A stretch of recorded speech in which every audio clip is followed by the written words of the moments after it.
What is an ideal digital learning community?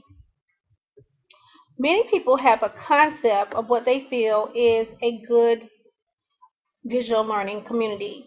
But in this lesson, we will figure out what specific things are good qualities for a digital learning community. Okay, so first of all, we'll discuss the characteristics of an ideal digital learning community. Now, again, I will post a link to my delicious social bookmarking site so you can look at some different ones, and we discussed it in previous posts. But just after perusing some very popular digital learning sites, I came up with the decision to post these specific things as being what I consider an ideal digital learning community.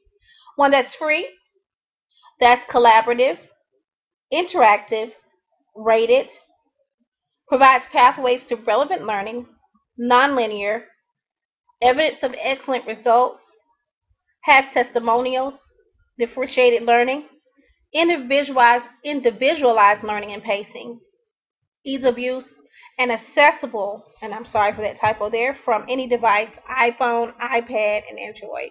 And let me just discuss a few of these things. A lot of digital learning is free. They call it open courseware or massive online courses.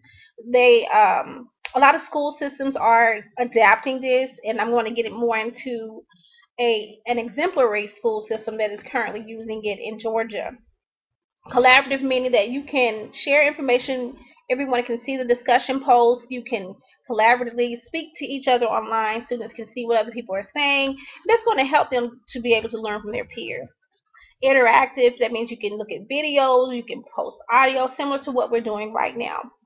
Rated, I think a good community is going to have good positive results. If you have a rating, you want to take a survey about what's effective and what's not effective, then you would need to have a way to rate the course. And also relevant learning, being able to use the standards, but also be able to apply the concepts of the standards with project-based learning, and not just linear. If some students will know more than others, so letting them advance at the pace the way they need to pace, and the ones that are slower, they can pace the way they need to pace. So, what features of a digital learning community would set it apart from other?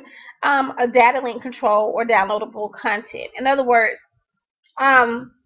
you should be able to click on a link and be able to download a PDF file or a Word file. Being able to do that not only on your PC, being functioning at a desktop computer, but on your laptop, on your iPhone, and your iPad.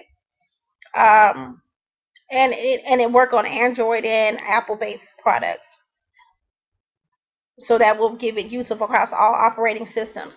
Also, single sign-on passwords. There are so many passwords to remember. You just want to kind of be able to sign on to your desktop or laptop or your phone and be able to just go ahead and log on. And, some kind of way where it's going to retain those passwords. Also, I think a really good thing is being able to sign up with social media and Twitter, and you can integrate those things so people can see what you're saying, not just on that specific platform. If you want to share something that you feel is important, you can do that share button with Twitter or Facebook. And also simple instructions. Nobody's going to really want to go on a website, digital learning community, where they have to read a whole bunch of instructions in order to start using it. You're just going to turn people off that way. Performance-based assessments and tests, very important, especially when you talk about science and math. You not only do you show them how to do something, but show them how will you apply this in the real world. Given those simulations, and that's something that we can do online that we need to explore more of. And also standards-based learning. They're a big push for Common Core learning and learning the standards, and how did you master the standards. So being able to take quick assessments and also know what standard you're working on is very important. Also, parent portal. The parent should be able to go in and look and see what the student is doing, and there should be no guessing. The teacher should be able to easily upload lessons.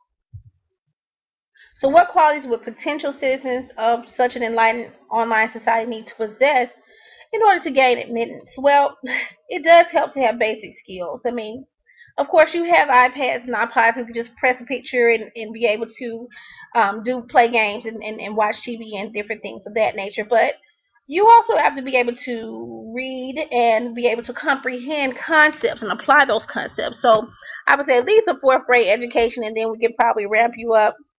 The citizen also has to be very comfortable with finding things independently. A lot of people are very scary.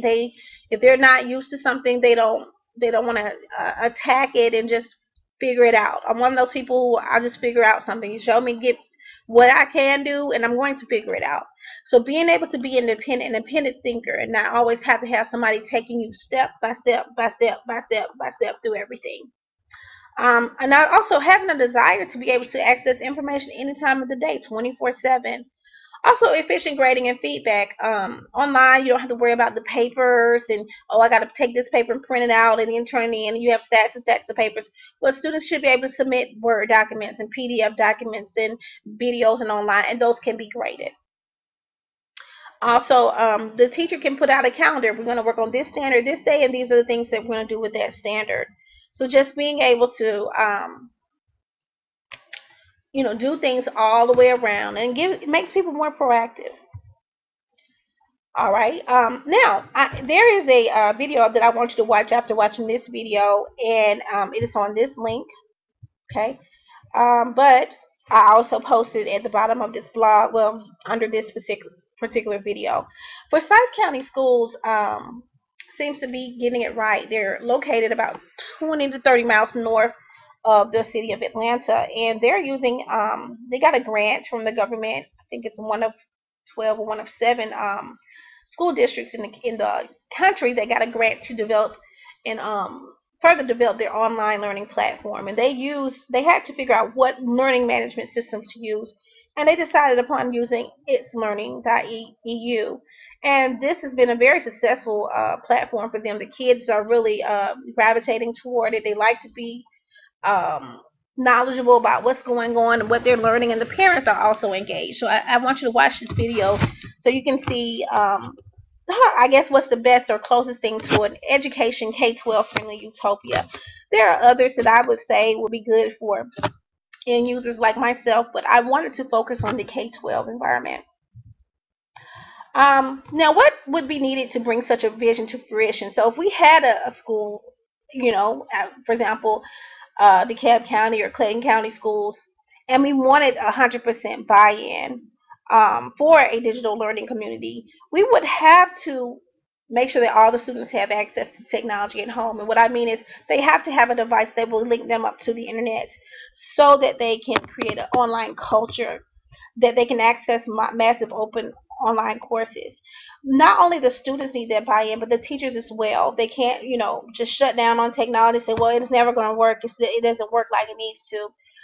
The school board would need to be able to have the money to divert those resources to that, and also have some type of way where they can let the students learn at certain times of the day. Open up the county may need to get involved and open up some free internet for the county. Okay, so what can one do to make an existing digital learning community more attractive to and welcoming for students and teachers? Well, I really feel like you have to do a lot of internal marketing. You make it really fun. The powers that be need people that focus on social media, the Twitters, the Instagrams, but pushing this not only to the students but to the parents. We also need to do fun activities with the students, where at least once a week they're logging in to an open course. That maybe we do some T-shirts. You could do some pep rallies. It just has to be a big internal marketing campaign just to feed this information into their brains. Okay, and if you want to learn more, there are references. And again, I want you to go ahead and click this video that's below this so you can see some testimonies from Forsyth County. All right, hope you enjoyed my vlog. Shackles off my thoughts.